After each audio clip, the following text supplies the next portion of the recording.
마태복음 28장 18절부터 20절 말씀으로 가르쳐 지키게 하라. 이런 제목으로 같이 은혜를 나누도록 하겠습니다. 마태복음 28장 18에서 20절 가르쳐 지키게 하라. 우리 3절 말씀 같이 합독합니다. 예수께서 나와 말씀하여 이르시되 하늘과 땅의 모든 권세를 내게 주셨으니 그러므로 너희는 가서 모든 민족을 제자로 삼아 아버지와 아들과 성령의 이름으로 세례를 베풀고 내가 너희에게 분부한 모든 것을 가르쳐 지키게 하라. 볼지어다 내가 세상 끝날까지 너희와 항상 함께 있으리라 하시니라. 아멘. 우리가 지난번 시간에 그의 신기한 능력이라 그래서 예수님의 능력이 우리 안에 와 계신 하나님의 형상을 이루는 것이다 이러고 은혜를 나눴는데요. 그 형상을 이루기까지는 말씀대로 행하는 삶이 중요해서 오늘 제가 다 아시는 말씀이지만 18절부터 다시 보도록 하겠습니다. 예수께서 나와 말씀하여 이르시되 하늘과 땅의 모든 권세를 내게 주셨으니, 예수님이 가지고 계신 권세는 하늘과 땅의 모든 권세다. 우리가 마태복음 6장 9절부터 10절 주기도문에도 보면요. 그러므로 너희는 이렇게 기도하라. 하늘에 계신 우리 아버지여, 이름이 거룩히 여김을 받으시오며 나라가 임하옵시며 뜻이 하늘에서 이루어진 것 같이 땅에서도 이루어지이다. 그러니까 하늘의 뜻이 이 땅에 이루어지는 그것에 대해서 예수님께서 이렇게 이방인들처럼 구하지 말고 먹을 거 입을 거 구하지 말고 이렇게 기도하라 하면서 주기도문을 가르쳐 주셨는데요. 여기도 보면 하늘의 뜻이 땅에 이루어질 것을 기도하라고 말씀하셨어요. 그래서 예수님의 권세는 하늘과 땅에 걸쳐서 모든 것의 권세를 가지고 있기 때문에 이 땅의 차원의 권세뿐 아니라 하늘 차원의 권세도 있으신 분인데, 우리가 워낙 권세 없이 살다 보니까 그 권세를 예수님이 우리에게 위임했음에도 불구하고 우리가 그 권세를 사용하지 못하는 거죠. 권세 없이 우리가 사탄에게 짓눌려가지고 종노릇하면서 살다 보니까 이 권세를, 아들이 되는 권세도 받았잖아요. 우리가 그 권세를 사용해서 뭐가 되라는 거예요? 아들이 되라는 거잖아요. 영접하면 아들이 되는 권세를 받아서 그 권세를 사용해서 아들이 되라고 말씀하셔서 계시록 끝부분에 가서 생명수 샘물 얻는 자가 아들이 된다라고 얘기를 함에도 불구하고 그 권세를 사용하지는 않고 그냥 아들이 된 걸 믿는 걸로 그냥 이렇게 하다 보니까 예수님이 하늘과 땅의 모든 권세를 가지고 그 권세를 우리에게 준 것도 우리하고는 아무 관계가 없는 거예요. 별로 알고 싶지도 않아요. 쓰질 않으니까. 근데 사실은 그 권세를 통해서 우리가 뭘 해야 되냐면 오늘 본문 읽은 것처럼 세례를 주고 가르쳐 지켜 행하는 것까지 그 권세를 사용해서 그거를 하도록 그 권세가 우리한테 이미 와 있다는 걸 믿으시기 바랍니다. 누가복음 2장 10절부터 14절 말씀 제가 읽겠습니다. 천사가 이르되 무서워하지 말라. 보라 내가 온 백성에게 미칠 큰 기쁨의 좋은 소식을 너희에게 전하노라.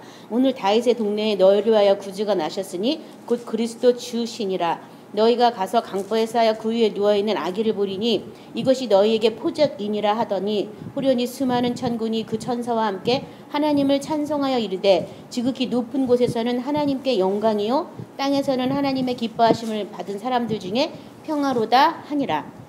그러니까 예수님이 태어날 때부터 벌써 하늘에서는 기쁜 좋은 소식이 뭐냐면 하늘에서는 하나님께 영광이고 땅에서는 하나님이 기뻐하는 사람들 중에 평화로다. 그러니까 하늘에 하나님의 영광이 이 사람들에게 나타나서 사람들이 어떻게 하는 거냐면 평화를 누리는 것. 그것이 예수님이 이 땅에 오신 가장 좋은 기쁜 소식이라는 거예요. 그래서 우리가 구원을 받았다면 평화를 누리는 거죠. 하나님과의 평화. 그렇죠? 세상 사탄에 대해서는 예수님 안에서 이겼기 때문에 이제는 평화를 누리는 단계로 들어가야 되는데 그 권세를 사용하지 않기 때문에 평화를 누리지 못하는 거예요. 그래서 무슨 나쁜 일이 생겨도 하나님이 벌 줬나 보다. 사탄이 이렇게 나한테 이렇게 했나 보다. 이러면서 뭔가 하나님이 주신 어떤 그 권세 안에서 이것이 어떻게 풀어졌는지를 배우고 그것을 깨달으려고 하는 것보다는 이 일이 왜 왔을까? 왜일까? 그래서 영의 새로운 것을 하나님을 섬기지 의문에 묻은 것으로 섬기는 게 아니다라고 얘기를 했는데 계속 의문을 갖는 거예요. 하나님이 왜 나한테 이렇게 하셨을까? 내가 뭘 잘못했을까? 막 이러면서 그 그거는 하나님과 나와의 어떤 평화가 없다는 걸 얘기하잖아요. 그렇죠? 그래서 평화의 예수님이 우리에게 오셨고 평화야 뭐 왕으로 오셨다. 평강이다. 샬롬이다. 뭐 예수님을 칭하는 이름도 구약에 많이 나타내는데요. 하나님과 우리 안에 평화, 그 평화가 이르기까지 하늘과 땅의 권세를 어떻게 해야 된다고요? 사용해야 돼요. 그 권세를 우리가 위임받았어요. 마태복음 11장 27절부터 30절 우리 같이 찾아서 합독하겠습니다. 마태복음 11장 27절부터 30절입니다. 내 아버지께서 모든 것을 내게 주셨으니 아버지 외에는 아들을 아는 자가 없고 아들과 또 아들의 소원대로 계시를 받은 자 외에는 아버지를 아는 자가 없느니라. 수고하고 무거운 짐진 자들아 다 내게로 오라. 내가 너희를 쉬게 하리라.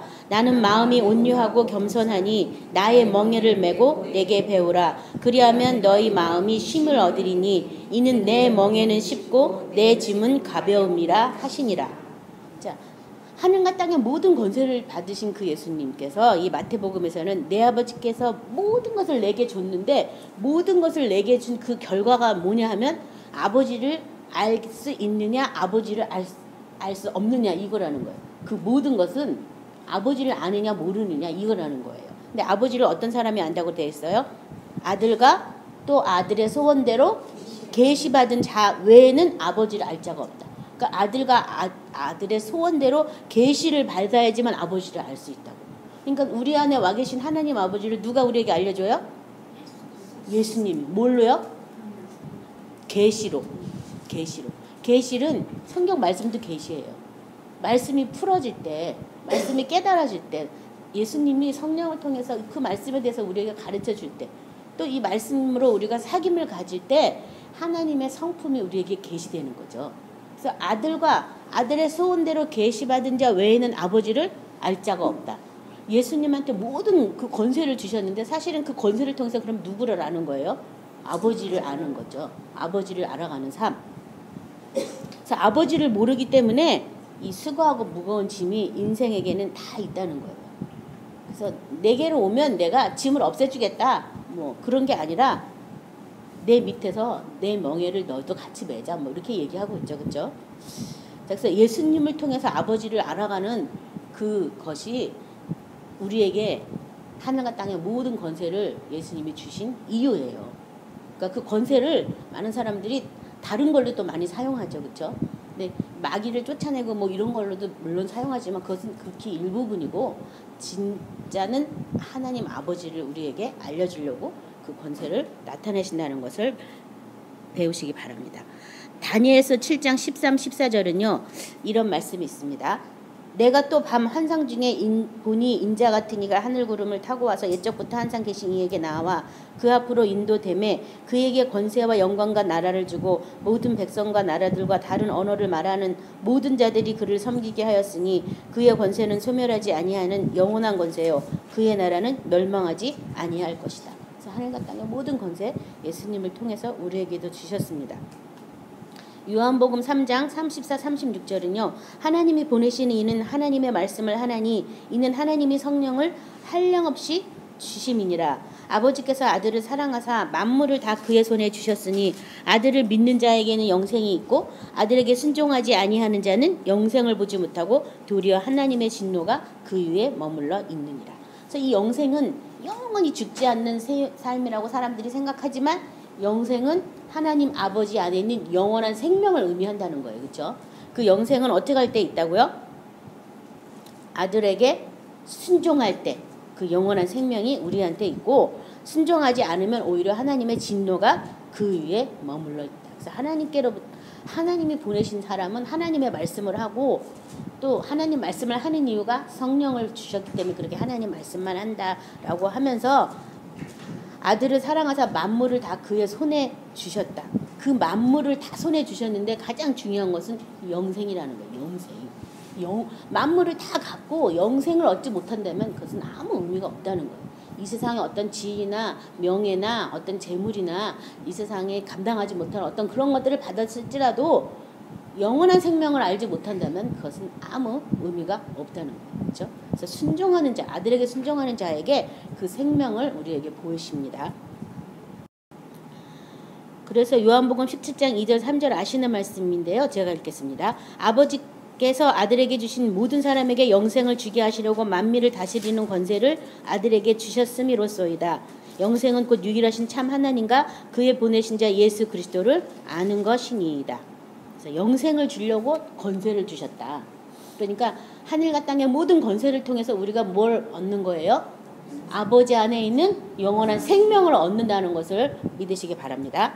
자, 로마서 14장 7절 9절은요. 우리 중에 누구든지 자기를 위하여 사는 자가 없고 자기를 위하여 죽는 자도 없도다. 우리가 살아도 주를 위하여 살고 죽어도 주를 위하여 죽나니 그러므로 사나 죽으나 우리가 주의 것이로다. 이를 위하여 그리스도께서 죽었다가 다시 살아나셨으니 곧 죽은 자와 산 자의 주가 되려 하심이라. 그래서 예수님께 순종하게 하려고 우리가 구원을 받았기 때문에 우리가 예수님을 주라고 많이 얘기하는데 주라는 것은 주인이시다, 왕이시다라는 것을 얘기하는 거잖아요.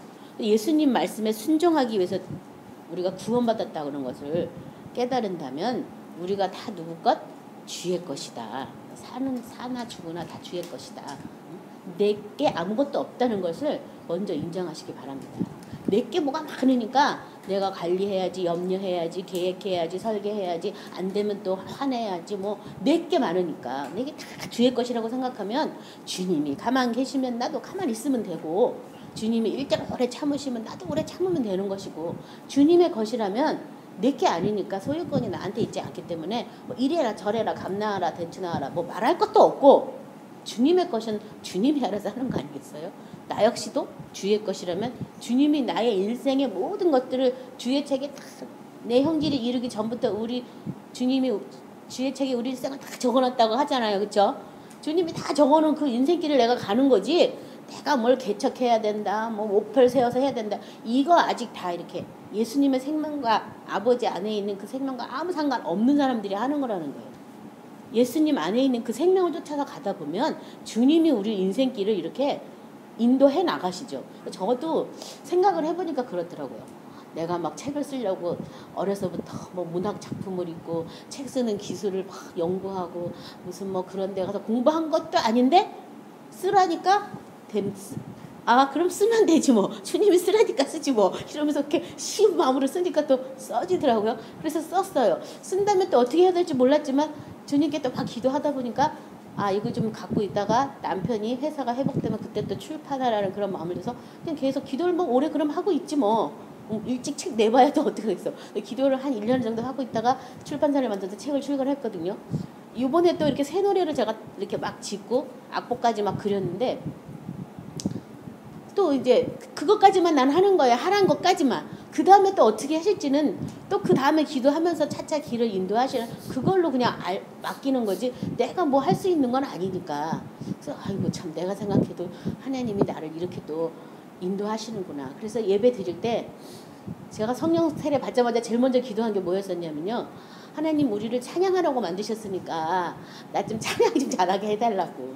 그래서 성경도 막 찬양에 대한 걸 막 써서 붙여서 매일 이렇게 내 입에서 찬양이 끊이지 않게 해달라, 뭐 시편 34편 써서 붙이고, 또 찬양에 대한 책을 또 사가지고 이렇게 찬양하라, 이런 책이 옛날에 있었거든요. 그 책을 사서 막 읽고, 거기 보면 28일 동안 찬양하는 걸 연습하도록 책 부록이 붙어 있어요. 그래서 그걸 보고 또 혼자 또 막 해보다가 보니까 정말 찬양이 내 입에서 계속 되는 그런 일이 생겼거든요.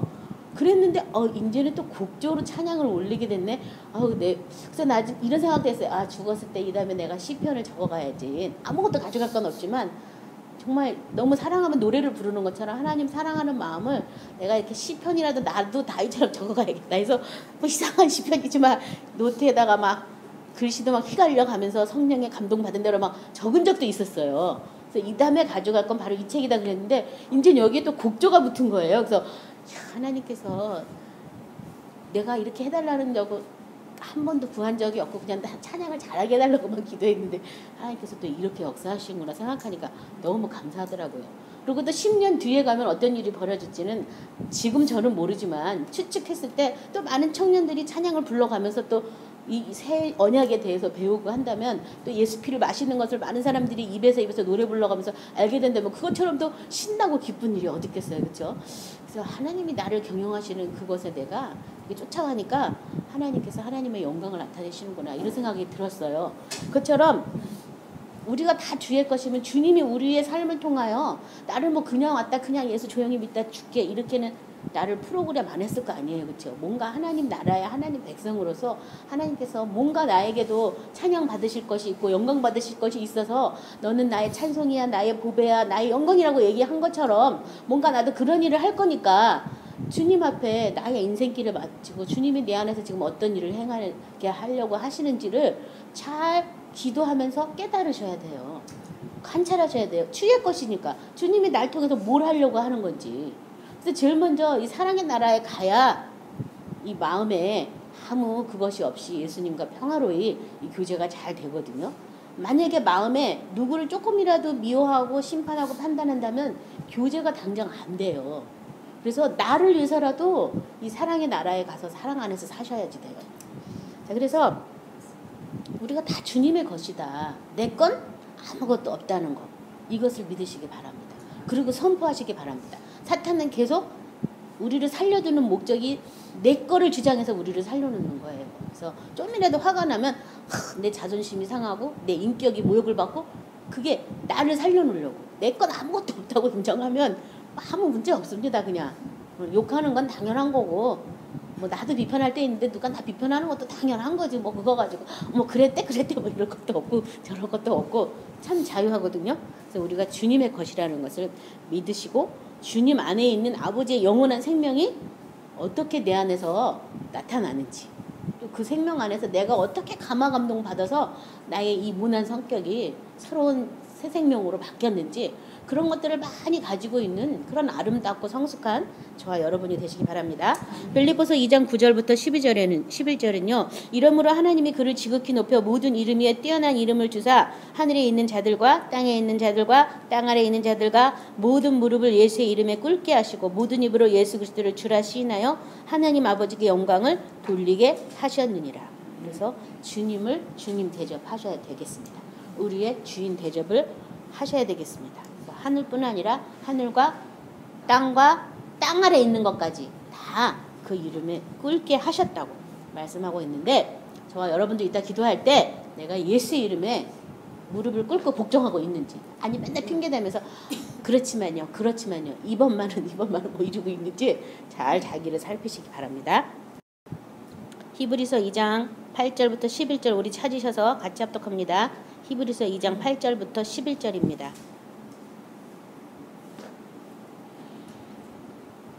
같이 합독합니다.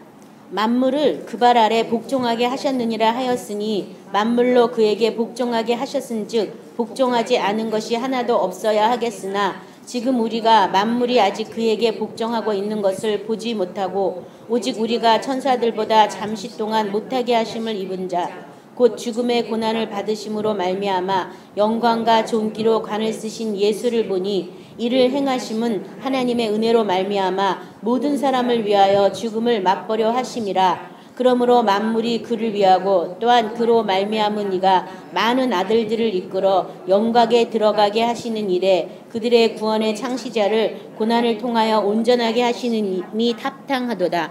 거룩하게 하시는 이와 거룩함을 입은 자들이 다 한 근원에서 난지라. 그러므로 형제라 부르기를 부끄러워하지 아니하시고 여기 보면요. 만물을 그 발 아래 복종하게 하셨다 하였으나 복종하지 않고 있다고 말하고 있죠. 복종하지 않는 것이 하나도 없어야 하겠으나 지금 우리가 만물이 아직 그에게 복종하고 있는 것을 보지 못하고 있다. 분명히 성경에서는 하늘과 땅과 땅 아래에 있는 모든 것을 시켰다고 했지만 아직 그것을 온전히 다 보지는 못하고 있다라고 쓰여 있어요. 그렇죠? 그러면서 여기 보면 오직 우리가 천사들보다 잠시 못하게 하심을 입은 자 예수님이시죠. 고난을 받으심으로 말미암아 영광과 존귀로 관을 쓰신 예수를 보니 이를 행하심은 하나님의 은혜로 말미암아 모든 사람을 위하여 죽음을 맛보게 하려 하심이라. 그러므로 만물이 그를 위하여 또한 그로 말미암은 이가 많은 아들들을 이끌어 영광에 들어가게 하시는 일에 그들의 구원의 창시자를 고난을 통하여 온전하게 하심이 합당하도다. 그래서 예수님이 십자가에 못 박아 죽으신 그 고난을 통하여 그 은혜를 우리에게 끼쳐서 우리도 그 하나님의 영광의 보좌에 들어가는, 그래서 순종이 어디서 일어나요? 영광의 보좌에서 일어나는 거예요. 이 순종이요. 왜냐하면 예수님의 생명 안에서만 순종할 수 있거든요. 우리의 생명은 순종할 수 없을 만큼 타락돼서 죄 있는 육신의 모양이라고까지 얘기를 할 정도로 순종할 수 없어요. 우리는요. 예수님의 생명 안에 들어갈 때만 순종하는데, 그 생명은 어떤 생명이냐면 십자가에 달린 생명이 아니라 부활하셔서 하나님의 영광의 보좌에 앉으신 그 생명에 들어갈 때만 우리가 하나님 말씀을 순종할 수가 있어요. 그래서 지금 이게 만물을 복종하게 했다고 하지만 아직 복종하지 않고 있다라고 얘기를 하면서 이걸 지금 풀어서 쓴 거예요. 그러니까 저와 여러분도 구원이 보좌에 앉으신 예수님 안에 있다는 것을 믿고, 나도 지금 보좌에 앉아 있는데 예수님의 생명 안에 있다는 것을 믿고 그 영광의 생명으로 내가 다시 살 때 순종하게 되는 거 하나님 말씀에. 말씀이 바로 생명이시니까요. 말씀을 우리가 보니까 어떻더라? 은혜와 진리가 충만하고 하나님의 독생자의 영광이더라. 그러니까 이 말씀 안에 그 영광을 본다는 것은 하나님의 말씀을 예수님의 생명으로 행하는 것을 말하거든요. 그 생명이 보좌 위에 있다는 것을 믿으시고, 내 받은 구원이 바로 보좌에서부터 시작했다는 것도 깨달으시기 바랍니다. 베드로전서 3장 21, 22절을 설명이 아까 그 설명인데요. 물은 예수 그리스도께서 부활하심으로 말미암아 이제 너희를 구원하는 편이 곧 세례라. 이는 육체의 더러운 것을 제하여 버림이 아니요 하나님을 향한 선한 양심의 강군이라. 그는 하늘에 오르사 하나님 우편에 계시니 천사들과 권세들과 능력들이 그에게 복종하느니라. 그러니까 그 능력이 다 예수님 앞에, 그 권세가 다 예수님 앞에 복종한다라고 되어 있죠. 천사들과 권세들과 능력들이 그에게 복종하니라. 그러니까 우리도 이 보좌 위에 하늘과 땅의 모든 권세를 가진 그 예수님, 보좌에 계신 그 예수님으로부터 권세를 위임받아서 나부터 예수님께 어떻게 해야 돼요? 복종해야 되잖아요. 그렇죠? 그리고 또 이 예수님의 말씀 가운데 우리가 살다 보면 천사들까지도 어떤 권세나 어떤 능력도 우리에게 복종한다는 거죠. 말씀을 행하는 자 앞에는 모든 만물이 다 어떻게 돼요? 복종하게 돼 있어요. 그래서 뭐가 힘이에요? 말씀을 행하는 그 생명이 바로 힘이에요.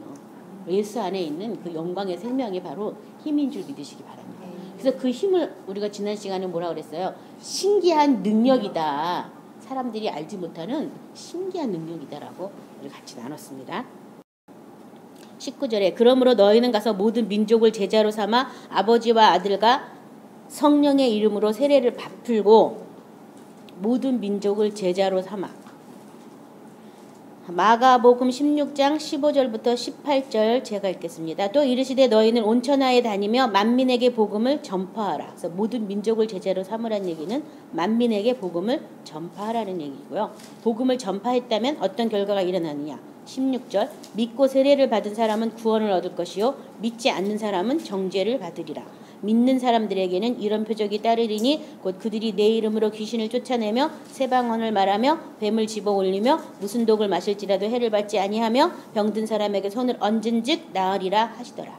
그래서 만민에게 복음을 전하는데 그 복음을 내가 잘 들었다면 이런 것은 어떻게 해요? 따르는 표적이다.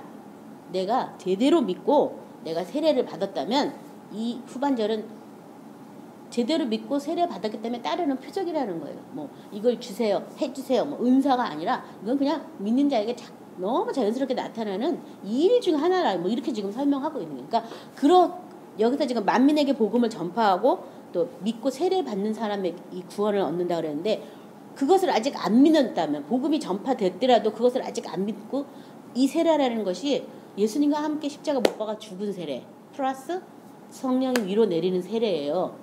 이 세례를 받지 않았다면 그 사람들에게 이것을 자꾸 어떻게 해야 돼요? 전파해야 돼요. 전파.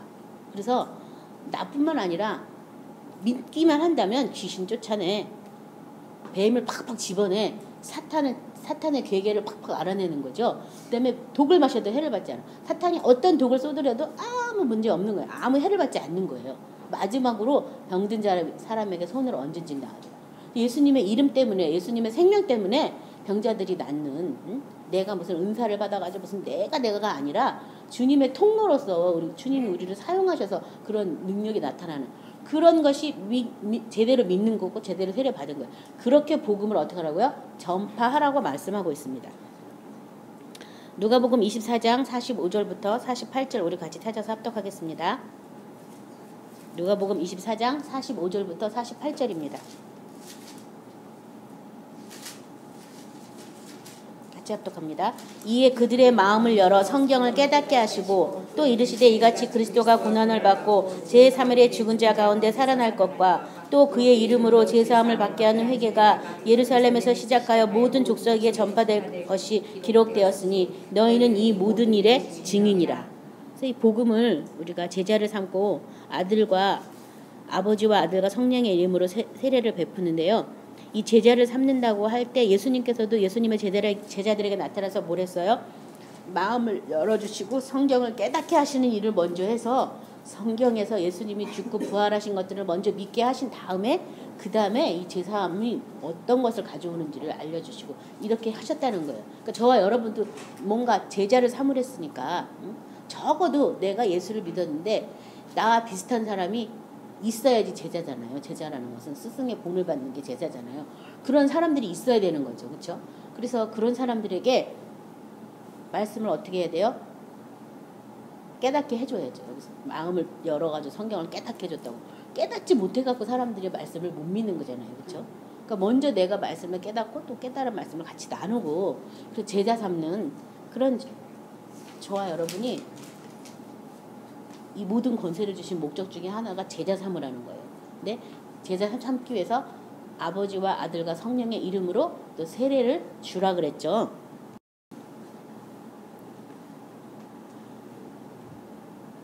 먼저 마태복음 13장 52절에 보면요. 예수께서 이르시되 그러므로 천국에 제자된 서기관마다 마치 새 것과 옛 것을 그곳에서 내오는 집주인과 같으니라.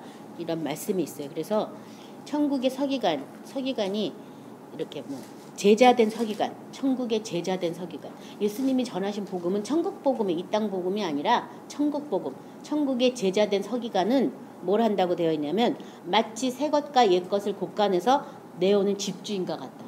그러니까 새 것이 뭐고 옛 것이 뭔지 확실히 아는 거죠. 새 사람이 뭐고 옛 사람이 뭔지, 하나님의 나라가 뭐고 사탄의 나라가 뭐고, 빛이 뭐고 어둠이 뭐고, 생명이 뭐고 사망이 뭐고, 또 사랑이 뭐고 미움이 뭔지 정확하게 알고 있는 게 천국의 제자된 서기관이라는 얘기예요. 네, 그런 것이 막 섞여 있다면 아직 제자가 안 됐어요. 그렇죠? 분발하시기 바랍니다. 고린도후서 13장 11절 13절은요. 마지막으로 말하노니 형제들아 기뻐하라. 온전하게 되며 위로를 받으며 마음을 같이하며 평안할지어다. 또 사랑과 평강의 하나님이 너희와 함께 계시리라. 거룩하게 입맞춤으로 서로 문안하라. 모든 성도가 너희에게 문안하느니라. 주 예수 그리스도의 은혜와 하나님의 사랑과 성령의 교통하심이 너희 무리와 함께 있을지어다. 그래서 여기 보면 제자를 삼았다는 얘기는 여기 보면 위로를 하고 마음이 함께하고 서로 평안하고 또 더 나아가서 거룩하게 입맞춤으로 서로 문안하는 것이다. 그래서 입맞춤에 대해서 같이 우리 그 전에 나눈 적 있죠. 거룩한 입맞춤. 하나님의 말씀을 같이 말하고 같이 은혜 받고 동일한 말씀에 의해서 이렇게 다스림을 받을 때 거룩한 입맞춤으로 서로 입맞춤하는 거죠. 나는 용서 받았다는데 저 사람을 안 받았다고, 나는 사랑의 나라에 살고 있다는데 나는 아직 안 살다면 아직 이 사람 제자가 안 된 거죠. 그렇죠? 그래서 같이 제자 되도록 가르치고 깨닫고 같이 위로하는 그런 제자 삼는 사역을 해야 되겠습니다. 사도행전 8장 14, 17절엔요. 예루살렘에 있는 사도들이 사마리아도 하나님의 말씀을 받았다 함을 듣고 베드로와 요한을 보내매 그들이 내려가서 그들을 위해서 성령 받기를 기도하니 이는 아직 한 사람에게도 성령 내리신 일이 없고 오직 주 예수의 이름으로 세례만 받았을 뿐이더라. 이에 두 사도가 그들에게 안수하며 성령을 받은지라. 뭔가 하면 아버지와 아들과 성령의 이름으로 세례를 베풀라고. 그래서 아직 세례를 못 받았다면 세례를 받게 어떻게 돼요? 기도하고 또 여기 안수하니까 또 성령 세례 받았다고 하니까 또 안수도 해주고, 그래서 이렇게 성령 세례도 이렇게 전파해야 됩니다. 그래서 여기 말씀을 받았어요. 그런데 말씀도 받고 예수 그리스도의 이름으로 세례도 받았지만 아직 성령의 세례는 받지 않았다고 쓰여 있잖아요. 이 사마리아에 있는 성도들이 그것처럼 아직도 우리 주위에도 말씀도 받아 예수 이름으로 세례도 받았어. 근데 아직 성령 세례 못 받은 사람이 엄청 많아요. 뭐 우리 저와 여러분이 다니는 순복음 교회 같은 경우는 뭐 성령 세례 안 받으면 이상하지만 대부분 다른 데는 성령 세례는 이미 구원받을 때 받았다 이러고 뚱치고 받을 생각을 안 하는 데도 많거든요. 그렇다면 이것을 어떻게 해야 돼요? 지도해주고 알려줘야 되겠습니다. 20절 내가 너에게 분부한 모든 것을 가르쳐 지키게 하라. 볼지어다 내가 세상 끝날까지 너희와 항상 함께 있으리라 하시니라. 모든 것을 가르쳐 지키게 하라. 그러니까 아버지와 아들과 성령의 이름으로 제자를 삼고 모든 권세로 제자를 하늘과 땅의 모든 권세로 제자를 삼고 아버지와 아들과 성령의 이름으로 세례를 주고 준 다음에 뭐 하라는 거예요? 모든 것을 가르쳐 지키게 하라. 모든 것. 뭐 한두 개가 아니라 모든 것을 다 하라고 가르쳐서 지켜 행하도록 하라. 그것이 뭐 지상 명령이라기도 말하고 막 하는데 우리가 많이 전도는 하지만 가르쳐 지키게 하라도 안 하는 거예요. 그렇죠? 가르쳐 지키게 하라를 하셔야 되겠습니다. 사도행전 1장 1절 2절은요. 데어빌러여 내가 먼저 쓴 글에는 무릇 예수께서 행하시며 가르치기를 시작하신부터 그가 택하신 사도들에게 성령으로 명령하시고 승천하신까지 이를 기록하였노라. 그래서 이 사복음서에 예수님께서 우리에게 가르치신 가르침이 이 사복음 공간복음에 다 나와 있어요. 그래서 이 사복음서에서 어떻게 하라 그랬냐? 예수님이 어떻게 하라 그런 그 가르침을 우리가 어떻게 해야 돼요? 지켜야 되겠어요. 가르침을 지켜서 행해야 되겠습니다. 또 이 가르침을 이 모든 것의 가르침을 딱 하나로 말한다면 요한복음 14장 15절이에요. 제가 읽겠습니다. 15절부터 21절. 너희가 나를 사랑하면 나의 계명을 지키리라. 이 모든 것은 예수님의 계명을 지키는 것이다.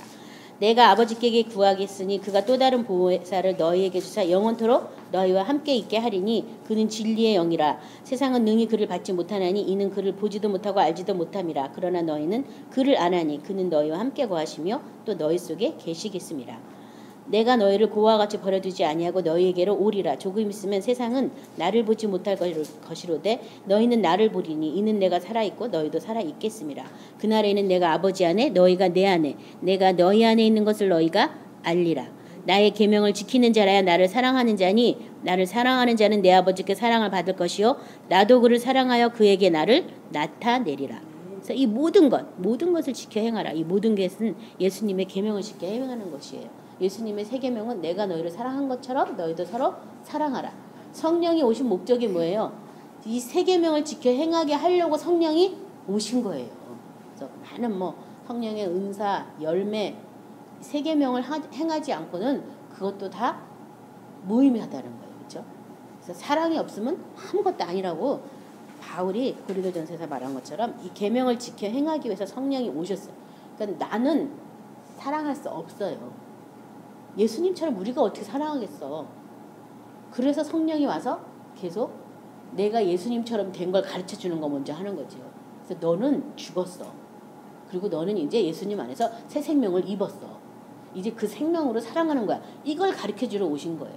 그래서 이거를 알기 위해서는 예수님 안에 있는 그 생명이 아버지로부터 온 거기 때문에 고와 같이 우리를 버려두지 않는다고 지금 성령이 와서 우리를 고와 같이 버려두지 않겠다고 말하고 있어요.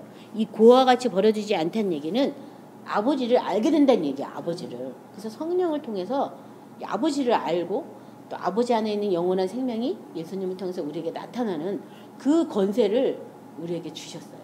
그래서 내가 그 권세를 사용해서 내 안에 아직 그런 것들이 잘 모른다면 권세를 사용하셔야겠죠. 그렇죠? 그래서 혼미케 하는 악한 영은 뭐 떠나갈지어다. 미혹은 떠나갈지어다. 거짓은 떠나갈지어다. 만약에 사랑하지 못한다면 이렇게 미워하게 하는 그런 미움은 떠나가라고 명령하셔야 되겠습니다. 마태복음 13장 24절부터 30절을 먼저 읽도록 하겠습니다.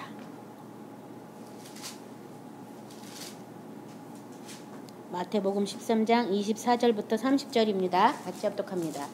예수께서 그들 앞에 또 비유를 들어 이르시되 천국은 좋은 씨를 제밭에 뿌린 사람과 같으니 사람들이 잘 때에 그 원수가 와서 곡식 가운데 가라지를 덧뿌리고 갔더니 싹이 나고 결실할 때에 가라지도 보이거늘 집 주인의 종들이 와서 말하되 주여 밭에 좋은 씨를 뿌리지 아니하셨나이까 그런데 가라지가 어디서 생겼나이까 주인이 이르되 원수가 이렇게 하였구나. 종들이 말하되 그러면 우리가 가서 이것을 뽑기를 원하시나이까 주인이 이르되 가만두라. 가라지를 뽑다가 곡식까지 뽑을까 염려하노라.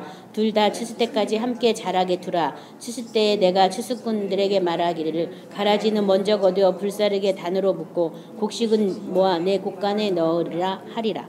여기 보면 천국은 좋은 씨를 제밭에 뿌린 사람과 같은데 사람들이 잘 때 뭐가 나요? 가라지가 원수가 와서 가라지를 뿌려가지고 가라지가 난다고. 그래서 지켜 행하는 것 말씀을 가르쳐 지키게 하는 게 뭘 지키는 거예요? 사탄이 그 말씀을 빼앗아 가지 못하도록 지키는 거예요. 가르쳐 지키게 하라는 얘기는 사탄이 와서 하나님의 말씀을 자꾸 뺏어가는 거예요. 하나님 말씀 안에 있으면 우리가 사탄에게 공격을 못 당하고 오히려 능력이 있어서 사탄을 제압하고 사탄의 머리를 부셔버리기 때문에 사탄은 우리가 말씀 안에 있는 것을 제일 싫어하겠죠. 말씀이 바로 예수님이시니까. 그래서 자꾸 와서 가라지를 뿌리는 거예요. 그래서 말씀대로 행하다가 근데 이런다고 뭐가 돼? 자고 일어나서 공연히 나도 뭔가 노력해야 되는 거 아니야? 뭐 이런 생각이 슬쩍 들면서 자꾸 다른 걸로 와가지고 이렇게 그 말씀이 열매 맺지 못하도록 방해 아닌 일을 해요. 그래서 그러지 못하도록 제자를 삼고 가르치고 지키도록 도와줘야 되는 거죠. 자, 이래서 이 결과에 대해서 36절에 이 설명을 다시 물어보고 36절부터 우리 40절까지 읽겠습니다. 이에 예수께서 무리를 떠나사 집에 들어가시니 제자들이 나와 이르되 밭의 가라지의 비유를 우리에게 설명하여 주소서. 대답하여 이르시되 좋은 씨를 뿌리는 이는 인자여 밭은 세상이요 좋은 씨는 천국의 아들들이요 가라지는 악한 자의 아들들이요 가라지를 뿌린 원수는 마귀요 추수 때는 세상 끝이요 추수꾼은 천사들이니 그런즉 가라지를 거두어 불에 사르는 것 같이 세상 끝에도 그러하니라. 설명해 달라니까 예수님께서는 이제 말씀이 아닌 이제 사람으로서 이렇게 설명해 준 거죠. 밭은 이 세상이고 좋은 씨는 천국의 아들이고 가라지는 악한 자의 아들이라. 그래서 성경에는 하나님의 자녀와 사탄의 자녀 두 자녀로 딱 떨어지죠. 중간 단계 사람은 없어요. 그렇죠? 사람들은 다 아니야 난 천국의 자녀라고 생각할지 모르지만 내가 천국의 복음을 듣지 않는다면 생각해 봐야 되는 거죠. 자, 그래서 너무 심할 것 같아서 극단적인 말은 안 하고 새겨 들으시기 바랍니다. 네, 그래서 이 세상 끝에 이제 가라지를 그때 하나님께서 천사들을 통해서 불에 거둘 건데요. 이렇게 세상 끝에 하고 다두는 이유가 괜히 가라지를 거두다가 누구도 곡식도 해를 입을까 봐. 그러니까 교회 안에 염소도 많고 양도 있고 그래요. 근데 왜 하나님 저 사람들 그냥 놔두냐 하면 혹시 양들이 다칠까 봐. 혹시 알곡이 그것 때문에 같이 뽑혀서 상할까 봐 냅두는 거. 냅뒀다 해서 그게 안전한 건 아니에요. 나중에 마지막 날에 불못으로 갈 거예요. 근데 나는 아니겠지 이렇게 많이 생각하고 있는 거죠. 그렇죠? 자, 세상 끝에까지 또 세상 끝날까지 예수님이 우리와 함께 하신다고 말씀하셨는데요. 이 세상 끝에 대해서 우리 잠깐 또 보도록 하겠습니다.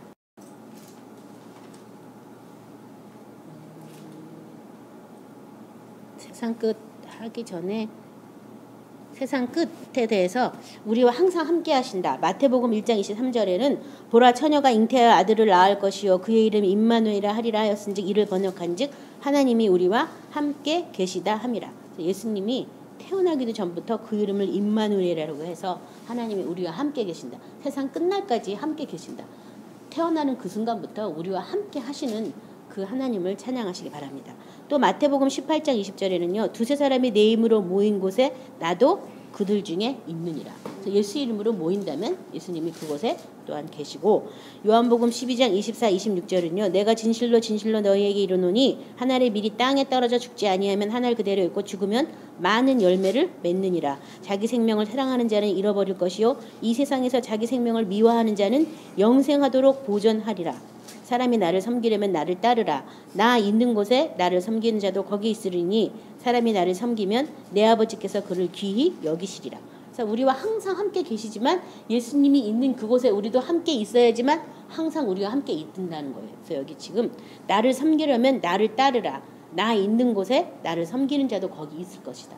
그래서 예수님이 지금은 죽고 부활하셔서 하나님 보좌 우편에 있고요. 예수님 대신에 오신 분이 누구예요? 성령님. 근데 그 성령도 예수를 증거하러 오신 분이시지, 이 성령도 마지막 시대에는 성령도 떠나갈 거예요. 그리고 이 성령은 결국은 우리를 예수님 앞으로 인도하려고 오셨거든요. 그래서 그 예수님이 어디 계시냐면 보좌 우편에 계셔요. 그러면 저와 여러분도 보좌 우편에 있을 때 예수님이 항상 우리가 함께 있는 거지, 예수님 보러 지금 왜 안 나타내냐고, 지금 나한테 막 오시라고, 이렇게는 안 된다는 거예요. 근데 어떻게 하면 나타나요? 세 계명을 행하면, 아까 들었잖아요. 그렇죠? 계명대로 행하면 그를 사랑하여 아예 그에게 나를 나타내리라 하셨잖아요. 내가 사랑하면 아예 처소를 우리에게 옮겨버려가지고 나타내 주신다고. 그러니까 빨리 예수님이 보고 싶고 하나님을 만나고 싶으면 어떻게 해야 돼요? 사랑의 나라에서 사랑을 행하는 것을 자꾸 하셔야 되는 거죠. 그래서 사람들이 나를 보는 게 아니라 내 안에 와 계신 예수님을 볼 수 있게 사랑의 처소로 귀 쓰임 받으시기 바랍니다. 요한복음은 14장 1장 3절 다 아시지만 제가 읽겠습니다. 너희는 마음에 근심하지 말라. 하나님을 믿으니 또 나를 믿으라. 내 아버지 집에 거할 곳이 많도다. 그렇지 않으면 너희에게 일렀으리라. 내가 너를 위하여 거처를 예비하러 가노니 가서 너희를 위하여 거처를 예비하면 내가 다시 와서 너희를 내게로 영접하여 나 있는 곳에 너희도 있게 하리라. 그래서 예수님이 있는 그곳에 우리가 가야지 영원토록 함께 하신다는 사실을 말씀하고 있고요. 요한복음 17장 24절에서 26절인데요. 아버지여 내게 주신 자도 나 있는 곳에 나와 함께 있어 아버지께서 창세 전부터 나를 사랑하심으로 내게 주신 나의 영광을 그들로 보게 하시기를 원하옵나이다. 의로우신 아버지여 세상이 아버지를 알지 못하여도 나는 아버지를 알았사옵고 그들도 아버지께서 나를 보내신 줄을 알았사옵나이다. 내가 아버지의 이름을 그들에게 알게 하였고 또 알게 하리니 이는 나를 사랑하신 사랑이 그들 안에 있고 나도 그들 안에 있게 하려 함이니이다. 뭐냐 하면 내게 주신 자도 나 있는 곳에 나와 함께 있어. 그래서 예수님이 계신 그곳에 우리가 갈 때 예수님과 함께 내가 세상 끝날까지 너희와 항상 함께 있으리라. 그 말씀이 이루어진다는 것을 또 오늘 성경 말씀을 통해서 깨달으시기 바랍니다. 그래서 예수님께서는 하늘과 땅의 모든 권세를 우리에게 주셔서 모든 족속으로 제자 삼게 하시고 아버지와 아들과 성령의 이름으로 세례를 준 다음에 그 다음에 내가 너에게 분부한 모든 것을 가르쳐 지키게 하라고. 이 지키게 하기 위해서 내가 세상 끝날까지 너희와 항상 함께 있겠다고 말씀하셨어요. 지켜 행하는 그런 것들을 우리가 사람들에게 많이 가르쳐야 되겠습니다. 지금 교회 안에 사람들이 많이 들어서 예수를 믿고 구원을 받았다고, 이미 구원받았다, 죽음은 영생이다, 이렇게 아주 간단한 논리에서만 믿고 있는데요. 그것이 다가 아니라 이렇게 지켜 행하는 것, 이 삶, 신기한 능력이 와서 우리 안에 와 계신 예수님의 그 생명이 나타나기까지 하나님과 우리가 아버지와 아들이 된 그런 형상이 이루는 이런 삶들을 우리가 이렇게 자꾸 나눠주고 가르쳐주고 전파하는 저와 여러분 되시기 바랍니다. 오늘 말씀을 생각하시면서 다 같이 기도하겠습니다.